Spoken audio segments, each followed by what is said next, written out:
When it comes to sweets, I'm a tough critic. Whether it's cookies, cake, or ice cream, I love it all. I'm Divya Gugnani here in New York City, about to sweeten my day with a decadent treat. So let's go behind the burner and meet the cookbook author.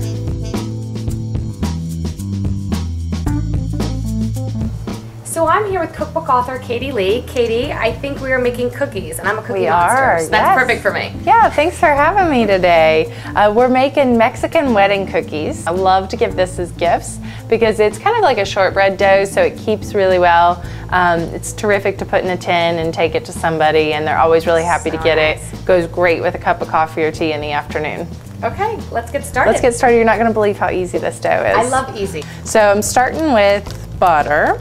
We've got a cup of butter, if you want to put that one in here too. It's unsalted, right? Unsalted. When you bake, always use unsalted butter. Okay, that's a good tip. And see how nice and soft it is? I leave it out for hours so that it gets room temperature. That's really important. It'll be creamier and easy, you know, to mix with the, right, exactly, and it'll ultimately give you a better cookie.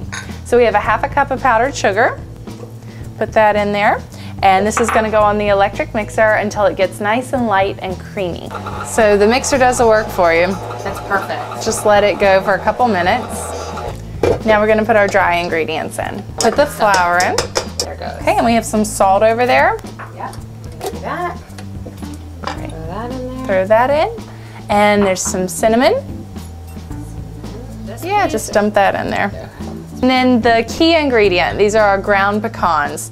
And if you're not a pecan fan, if you'd rather use almonds, if that's what you got around the house, that's fine. Walnuts are good too.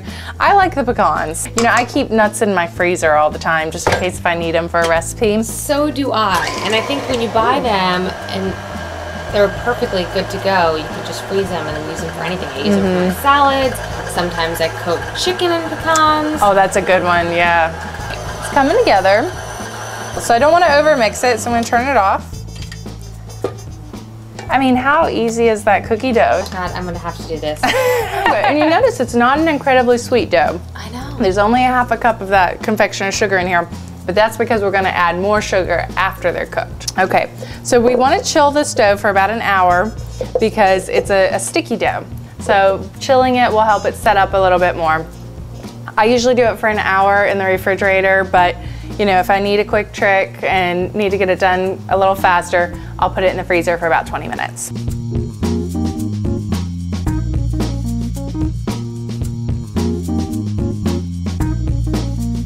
So our dough is out of the fridge. Yeah, nice and chilled. It's ready to go.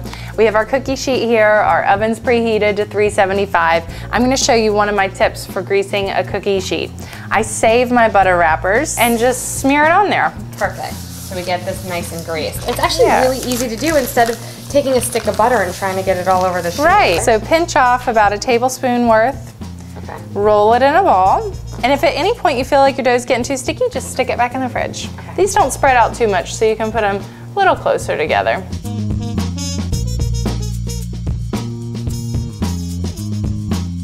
But this is a quick one. And you know, if you want to make these the night before, leave the dough in the fridge overnight. No big deal. These are going to go into the oven for about 15 minutes. So our cookies are hot out of the oven, and while they're still warm, we're going to dip them in the powdered sugar. One of my tips to make this a little less messy, I put a cookie rack on top of a cookie sheet. That way the powdered sugar goes on it and not all over my counter. The powdered sugar will stick to your fingers, but there's nothing you can do about it except lick it off. Except for eat it. Yeah. So the cookies are calling my name. We'll go for it. I don't know which big one I want to have, but I'm going to have a really big one. With lots of sugar, right? With lots of sugar. They're so nice and warm still. Yummy.